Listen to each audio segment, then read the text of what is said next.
Hi guys, so it's Bláithín here from A Style of Living. Today I thought we would do a twist on a cook with me.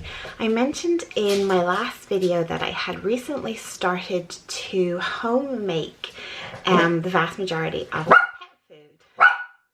And you can hear one of the noisy guys downstairs, down here. Do you want to say hello? This is one of the ladies that I make it for. Isn't that right, Sasha?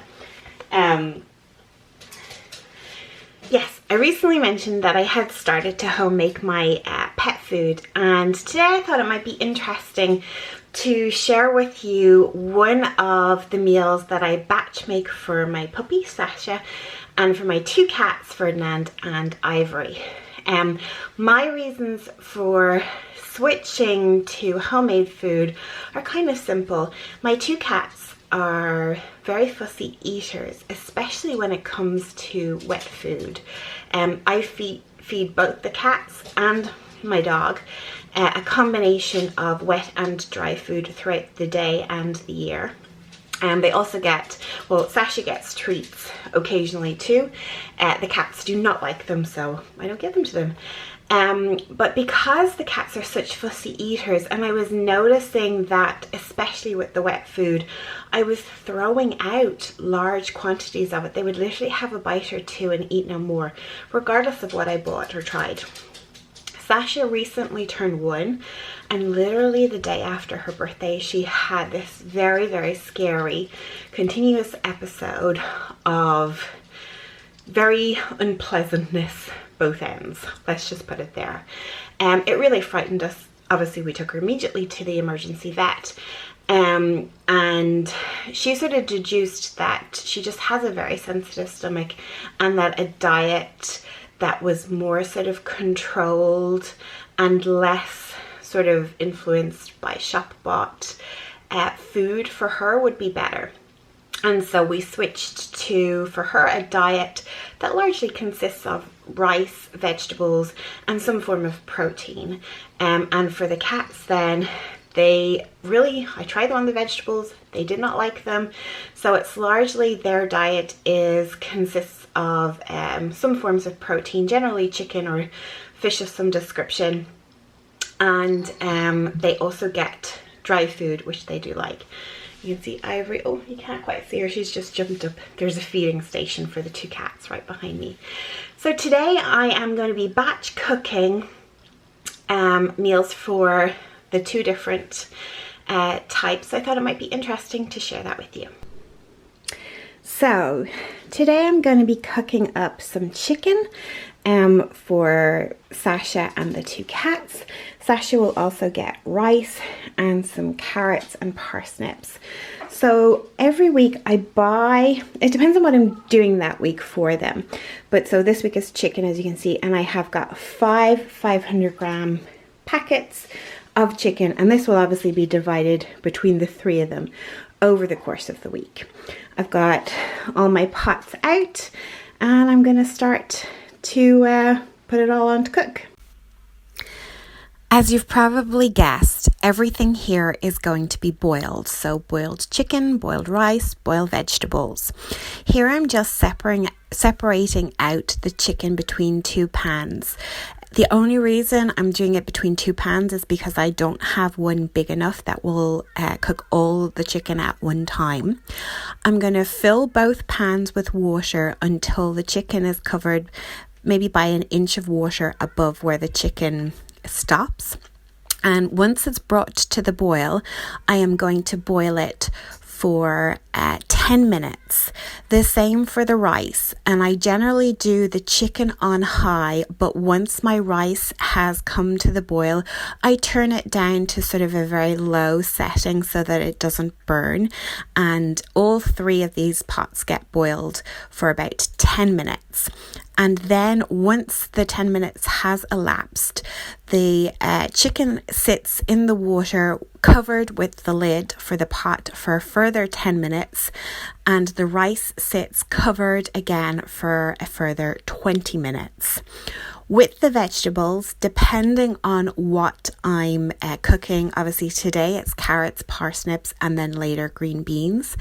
Both of these, once they come to the boil, they take about 8 to 10 minutes, but I just kind of poke them every so often to see how they're doing. And I don't want them super soggy. I kind of want them to have a bit of a bite to them still, because obviously these are going to be cooled and then sit for a number of days.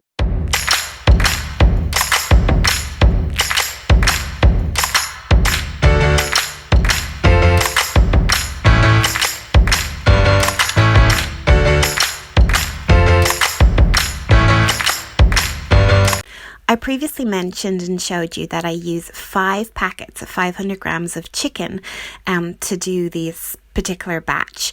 In terms of rice, I use a measure that you'll see.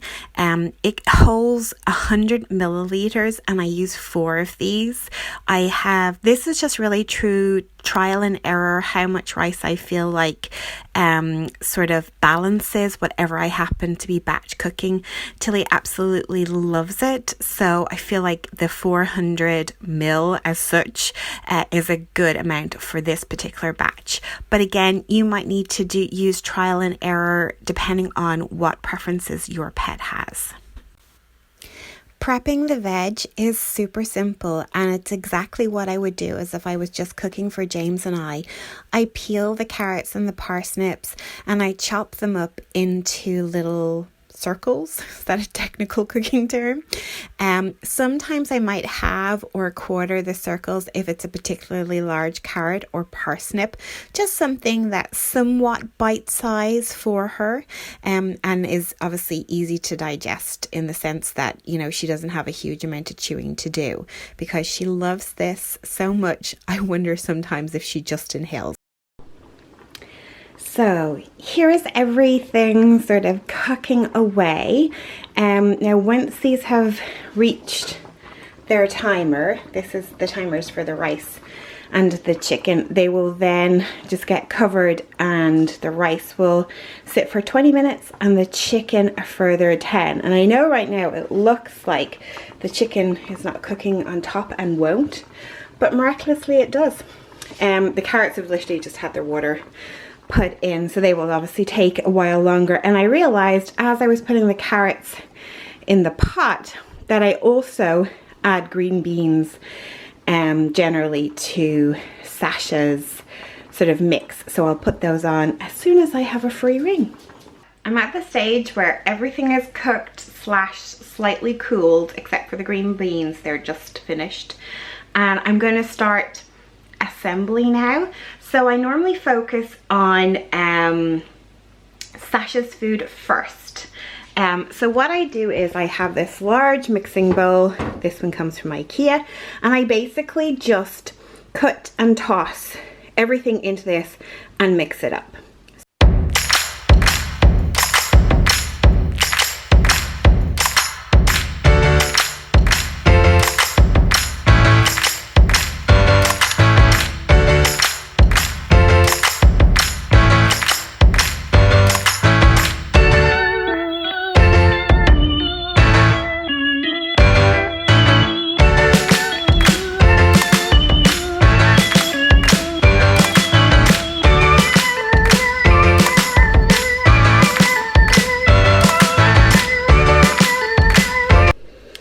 So this is everything. That's the rice, the carrots, the parsnip, the green beans and the chicken, all in this large big bowl. So I'm just going to mix it together.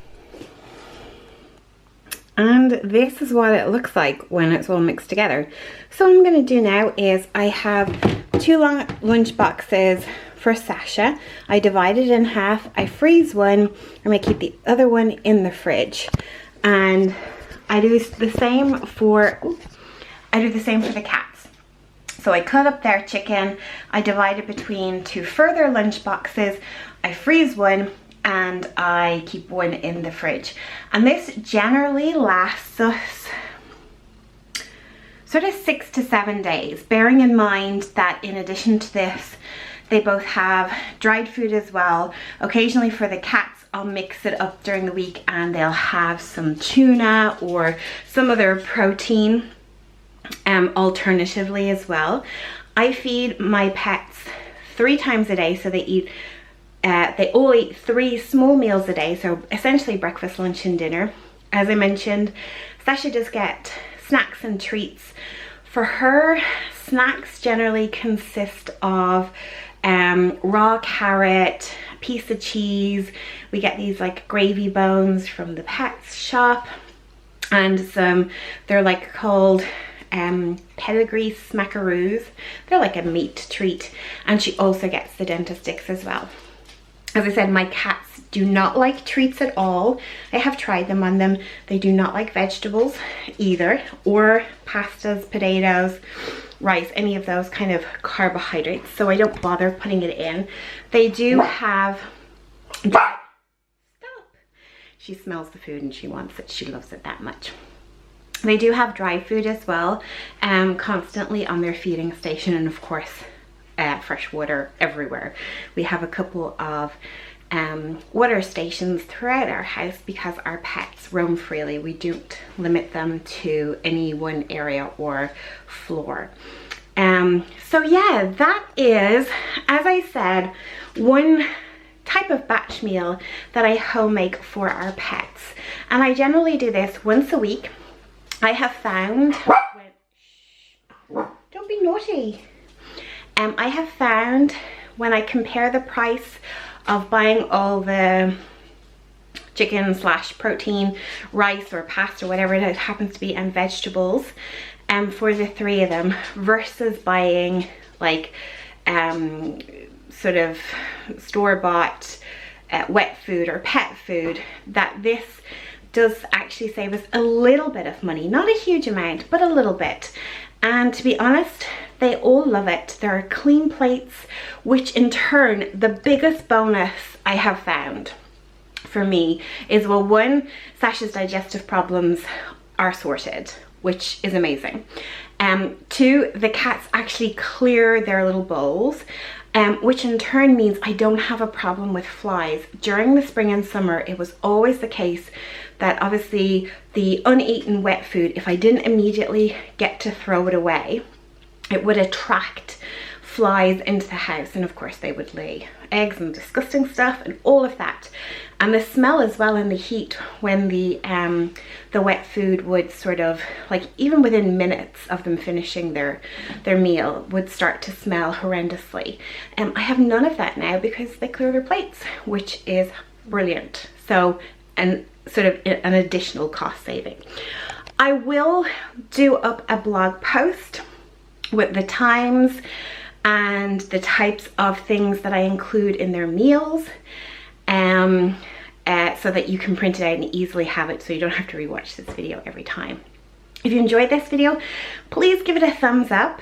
If you've got pets and you do home cooked meals for them, or home cooked snacks or whatever, something home cooked that is sort of, you know, good for sensitive or fussy pets, do let me know in the comments below what it is you do and what you use, because I am constantly trying to obviously vary their diet.